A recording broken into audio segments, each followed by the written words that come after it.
भारत की एक और बेटी ने रचा इतिहास। हार ने दिव्यकृति को जीतना सिखाया। कहते हैं अगर दिल में जज्बा हो तो कुछ भी किया जा सकता है और कुछ भी नामुमकिन नहीं होता, और ऐसा ही देश की एक बेटी ने कर दिखाया है। नाम दिव्यकृति सिंह, राजस्थान की बेटी। नमस्कार, मैं हूं आपके साथ हर्ष भारद्वाज। आप देख रहे हैं श्रेष्ठ भारत।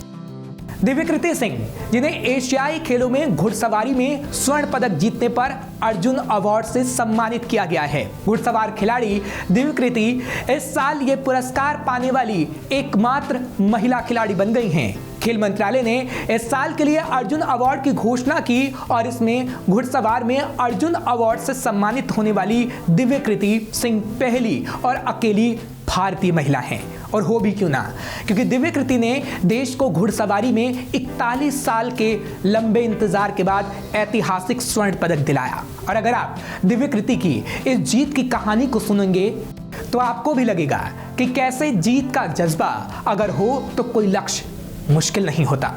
और इसलिए आज हम आपको दिव्यकृति के उस जीत की कहानी को सुना रहे हैं जो वाकई कमाल की है। लेकिन सबसे पहले अर्जुन अवार्ड का सम्मान पाने पर दिव्यकृति ने क्या कुछ कहा वो आपको बता देते हैं।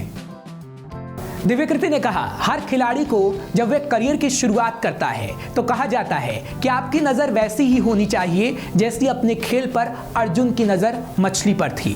और देश के सबसे प्रतिष्ठित अर्जुन अवार्ड के लिए मेरा चयन किया गया तो लगा जैसे कोई सपना सच हो गया, क्योंकि मैंने भी अपने लक्ष्य पर फोकस रखा था।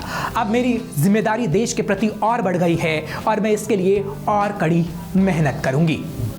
ये बात बता रही थी कि अभी दिव्यकृति और आगे बढ़ने वाली है, क्योंकि 2022 में जब दिव्यकृति का एशियन गेम्स में चयन नहीं हुआ तो वो काफ़ी टूट गई थीं। उनका कहना है कि इस हार को उन्होंने अच्छे से डील किया और अगले ही दिन से फिर प्रैक्टिस शुरू कर दी। इसलिए अगर आप कभी भी हार गए हैं तो रुकिए मत, फिर से शुरुआत करिए, तभी आपकी जीत पक्की हो पाएगी। यानी दिव्यकृति की बातों से समझा जा सकता है कि हार से कभी डरना नहीं चाहिए, उससे लड़कर जीतना और सीखना चाहिए।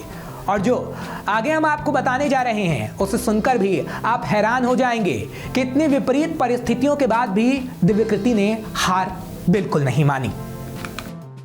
दिव्यकृति की संघर्ष की कहानी।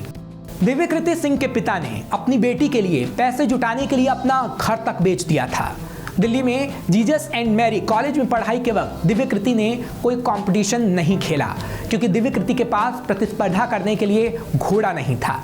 दिव्यकृति के पिता ने घोड़े के लिए घर बेचा, यूरोप गए और घोड़ा खरीदा।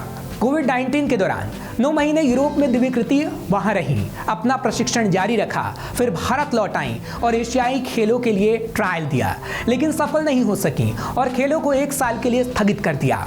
लेकिन हार नहीं मानते हुए प्रशिक्षण जारी रखा। दिव्यकृति सोचकर रोती थी कि अगर वह फिर असफल हो गई तो क्या होगा, लेकिन हार के बाद भी गेम क्वालिफाई किया और स्वर्ण पदक जीत लिया। तो ये कहानी अब सबको प्रेरणा दे रही है, क्योंकि ये सच्ची है और कहा जाता है ना, मेहनत रंग लाती है। दिव्यकृति के साथ भी यही हुआ। दरअसल हाल ही में देश के सर्वोच्च खेल पुरस्कारों की घोषणा कर दी गई। 9 जनवरी 2024 को राष्ट्रपति भवन में सभी को राष्ट्रीय पुरस्कार दिया जाएगा, जिसमें 26 एथलीट्स को अर्जुन अवार्ड दिए जाएंगे। इनमें पहली बार किसी महिला घुड़सवार का नाम शामिल है, यानी दिव्यकृति सिंह, जिनकी कहानी वाकई ये बता रही है कि हारिए और बार बार हारिए, लेकिन हार मत मानिए और जीतने का प्रयास करिए। ऐसी और खबरों के लिए आप देखते रहिए श्रेष्ठ भारत।